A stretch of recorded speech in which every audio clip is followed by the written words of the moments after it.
Hey guys, how's it going? Michael Troy here. Today we're continuing our look at Batman and the Outsiders, one of my favorite comics from my childhood. This time we're looking at issues 17 through 21. So subscribe to my channel, hit like. I'm going to keep the intro and I'll be right back. It's Troy TV. Comic book art critiques. Snark, pizza, and sarcastic ways. Representing geeky gaze. 80s comics rule the day. Hurry up and turn that page. Michael Fitztroy. Alright, so here we go. Last time on the Michael Troy show, we ended with Batman and the Outsiders number 16. So guess what? In true chronological fashion, we're going to go ahead and look at issue 17 this time. And for anyone who ever doubted Jim Aparo as an artist, check this cover out. It is so cool. I absolutely worship this cover. I mean, can you imagine seeing this on the newsstands and having it jump into your arms, literally? Hieroglyphics have never looked so good. This is a little story about Metamorpho in Egypt, so we got this great Egyptian-inspired cover, and it is so cool. I love it. I love all the little details, like the bat symbol in there, and just like, I wonder how much is like really in here, and like what, LV, that's very interesting. Now this is making me wonder, because Jim Aparo and LV, the only colorist I can think of with initials LV is Lynn Varley, so I'm definitely going to have to check out and see if she colored this cover, which would make perfect sense because Frank Miller illustrated the cover to the Outsiders Annual, Batman and the Outsiders Annual 1, and this looks, I don't know, I've never known Jim Aparo to be a colorist. Perhaps he was, but that would be very cool if that was Lynn Varley who colored that. So, wow, that is so cool. We are dying, Egypt, dying. I love Mike W. Barr's writing. I love Jim Aparo's art. This is why this is one of my favorite books. Great splash page here. What a striking image. That is so cool. Very cool. Love seeing the Outsiders and sort of like that. I don't know. Maybe they were just like cliches or whatever sometimes, but some of the villains in here were so cool. Metamorpho has obviously seen better days, so we're taking him to Egypt to fix him up. I guess that's what's happening. Sapphire Stag, Dr. Jesse, Geo-force in his new costume. Batman still hanging in there. Because it'll eventually become the Outsiders, in case you wondered why I said that. As you all know, if you're watching this, then you probably know Batman and the Outsiders. Or you should. And if you don't, then you do know. And these are fun books from one of the greatest eras in comic book history. So you guys definitely need to check that out. Oh my god, everybody loves a smiling Batman. How fun is that? And I just love, like, this is like such a Jim Aparo thing. Like, he like would think nothing of, I mean, that's like a super weird and silly panel break there, like following the outline of his cowl, and I'm like, I'm totally stealing that. I'm totally doing that from now on. Like, that is amazing. I love that.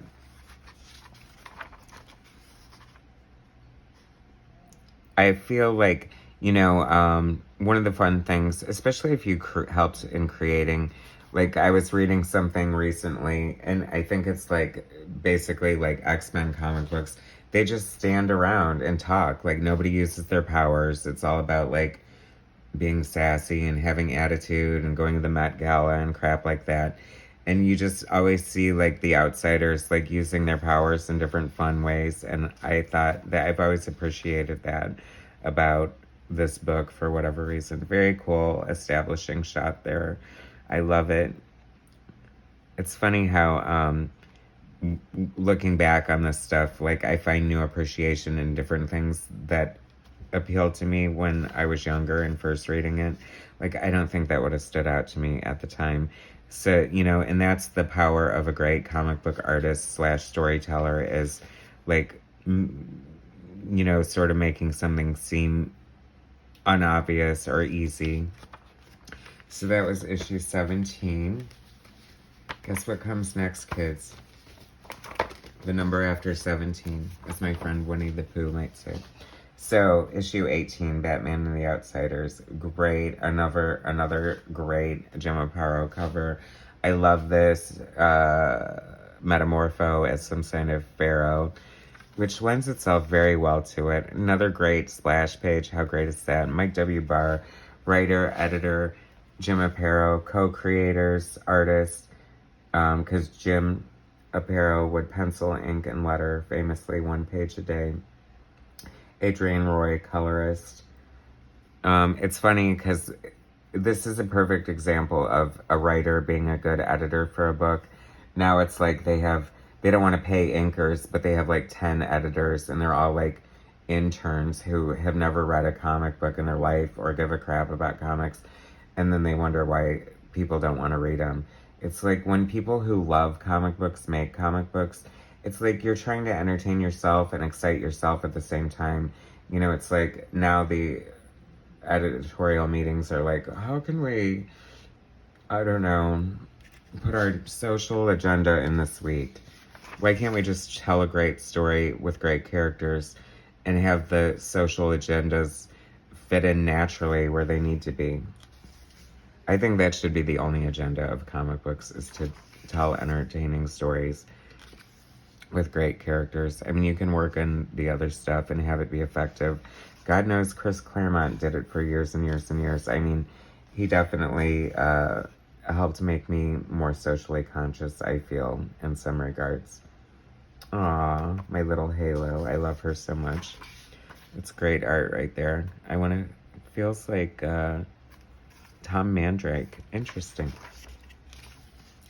That's fun right there. See, this is great. This is like such a great way to like break up the page and have these characters in silhouettes. Great use of spotting blacks. And oh, this chick is going to regret slapping Halo with her orange afro or her red afro. What the hell is going on here? Oh, it must have been somebody who knew her from when her alter ego was a criminal. Y'all, what? See, this is the fun of comic books. Like, one day you're in Gotham, the next day you're in Egypt. Oh, I forgot all about this chick. Denise? Was her name Denise? I don't know. She meant so much to me, I completely forgot. I also remember like being like, I loved color holds in comics. This was such a like complex process, and now because of computers and Photoshop and Procreate and everything, this is like such a snap to achieve this. But you would have to do like overlays and different like things for the printing process that were seemingly fairly complicated, but all part of the craft at the same time. Ooh.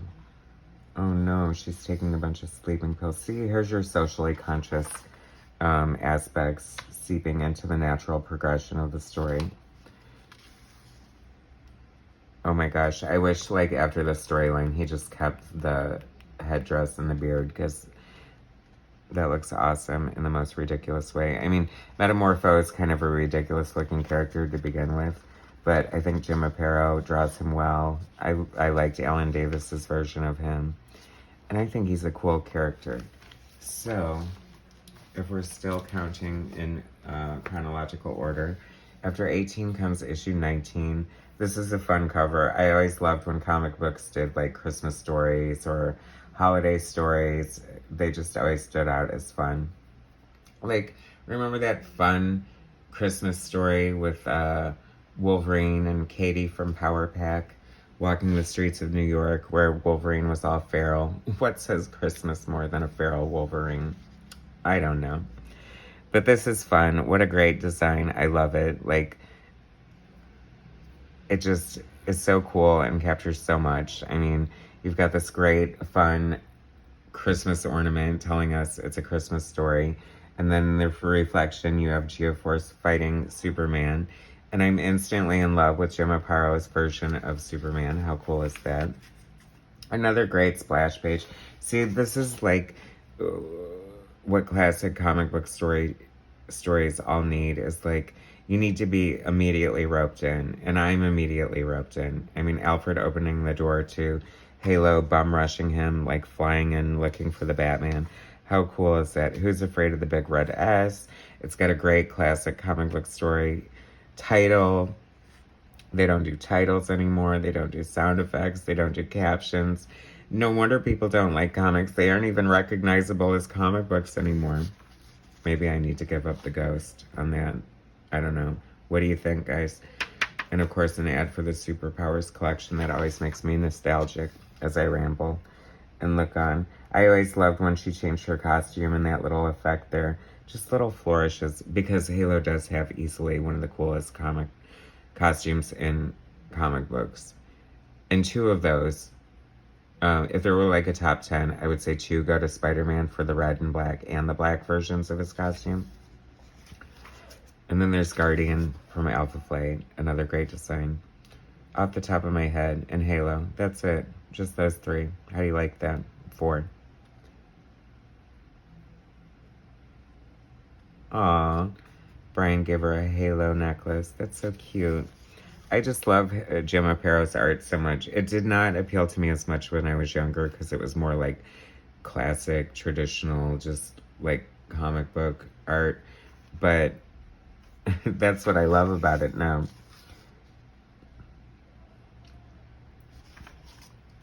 I shouldn't say classic, like tradition.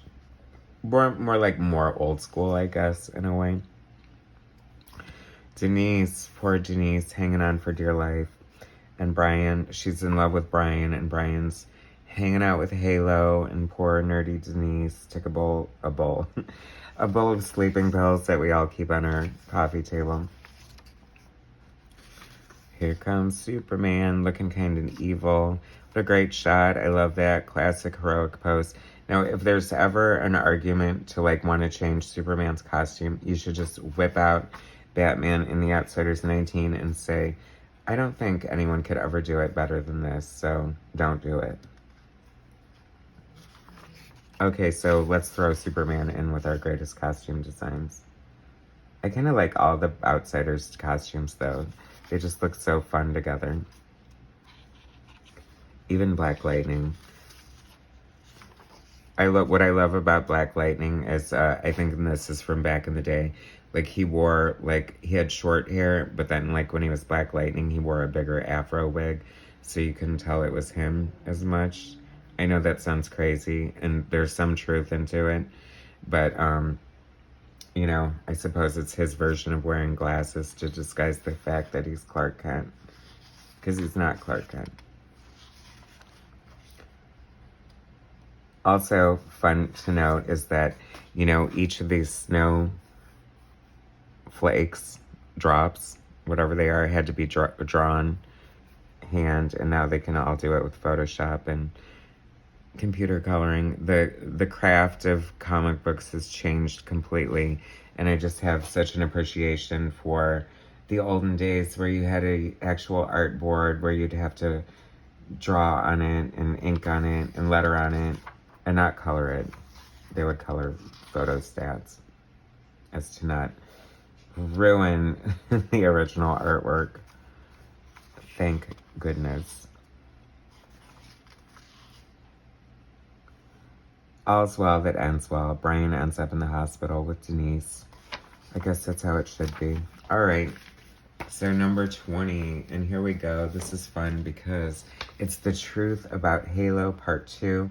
I thought it was kind of funny that, and interesting and creative and cool, because, you know, comic books nowadays, especially monthlies, are, and I think this sort of takes away from the fun of a monthly comic book as well, that,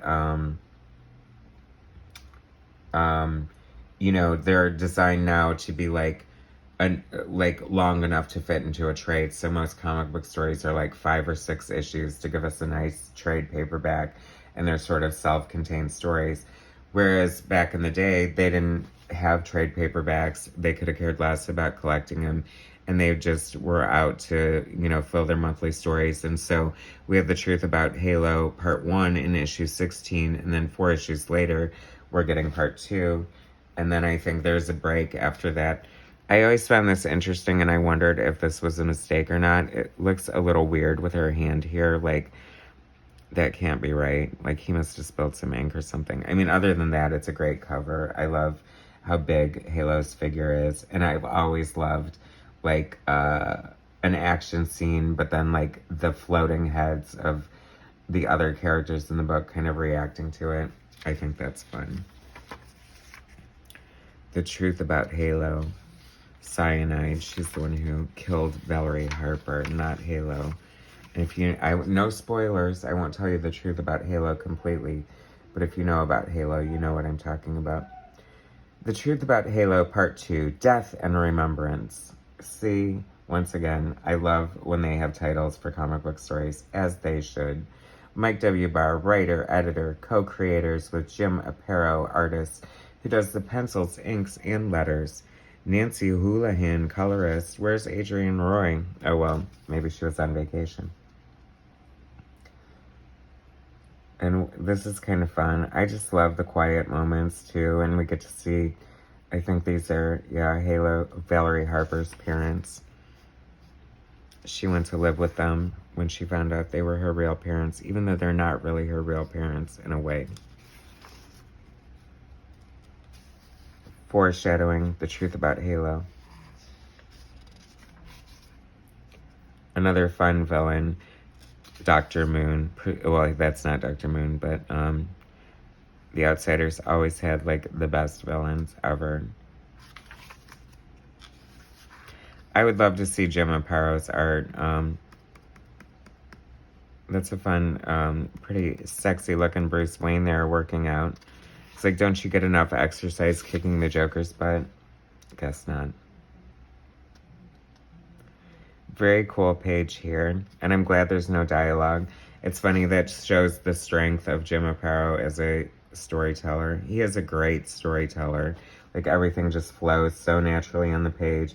You know exactly what's going on all the time. There's no confusion. You know who's who. These are all tips for great comic books. You just have to have so many different things going on.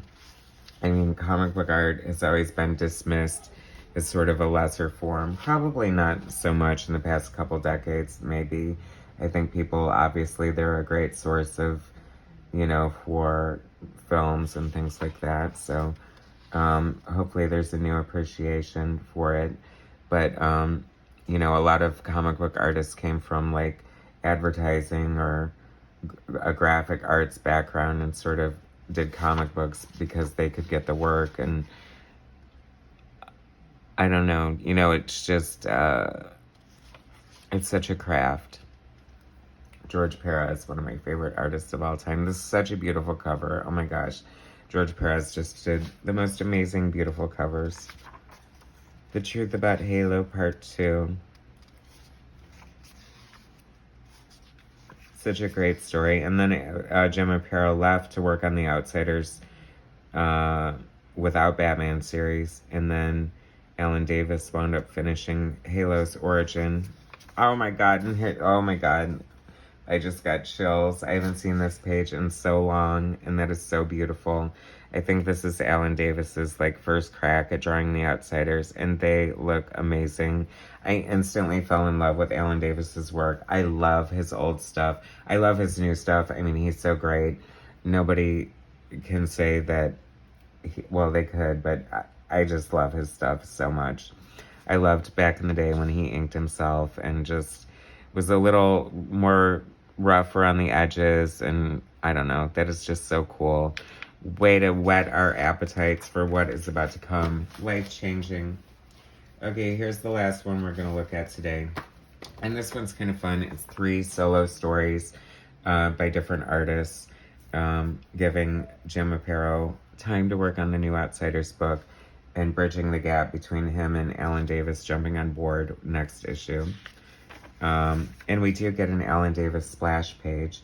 And unfortunately, Halo and Metamorpho are not in this issue. So we're going to be having Geo-force by Mike W. Barr and Trevor Von Eden. I love Trevor Von Eden.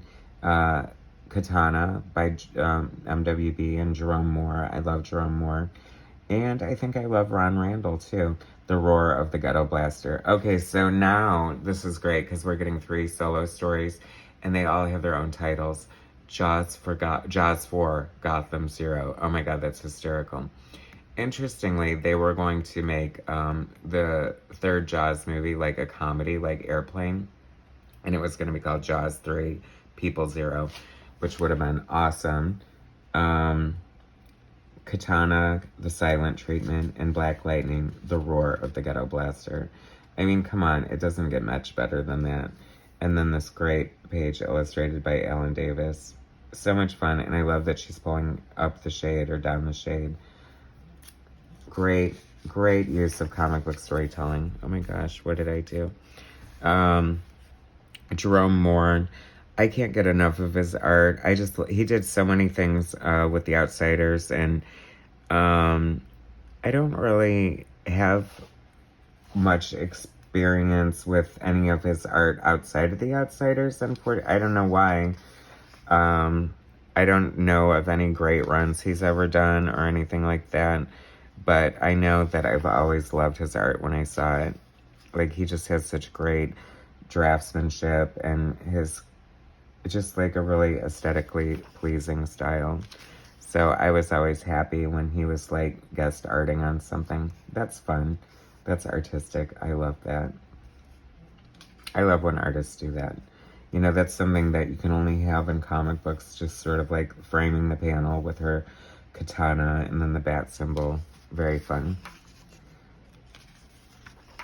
Trevor Von Eden.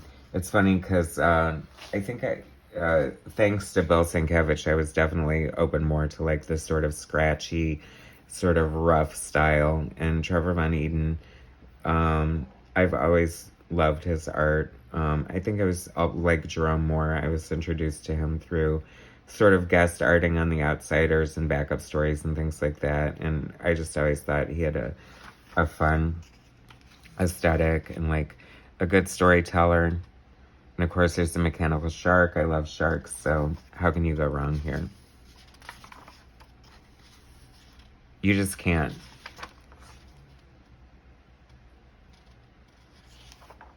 Very cool. I mean, that's what I loved about The Outsiders and Mike W. Barr as a writer. Just sort of, the sky was the limit. Nothing was too ridiculous. I mean, it was comic books and superheroes, and he just leaned into it so hard and so well in such an entertaining way. And there's just nothing but goodness came from this series, in my opinion.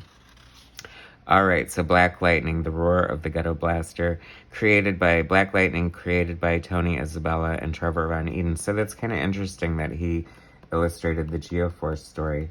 I love Black Lightning's costume. I know it might be dated, and I mean, but who doesn't love a shirt that opens down to the belly button with a big butterfly collar? I'm sure it's very 70s, but I love the 70s.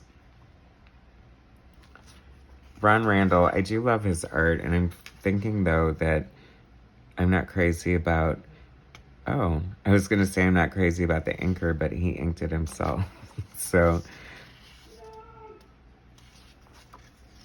I think it's fine. Ooh, very cool panel there. I love the lighting effect. This is pretty high-tech for, at the time, you know, I mean, Photoshop and everything's out of control with all the detail and effects and everything like that, but that's what you get in the 80s. And we'll take it. I love it. I'll take it. And that's it. So that is like the Batman and the Outsiders, number 17 through 21. So many fun issues. If you guys have never read this story, or I mean this title, I love old comic books, you definitely need to seek it out. There's so much greatness, so many great characters, so much great art, just so much fun to be had, and an underrated and short-lived kind of series. That was definitely one of the highlights of my childhood. So thanks so much for watching. Please subscribe to my channel, hit like, share my content, and I'll bring you some more later. All right, thanks guys.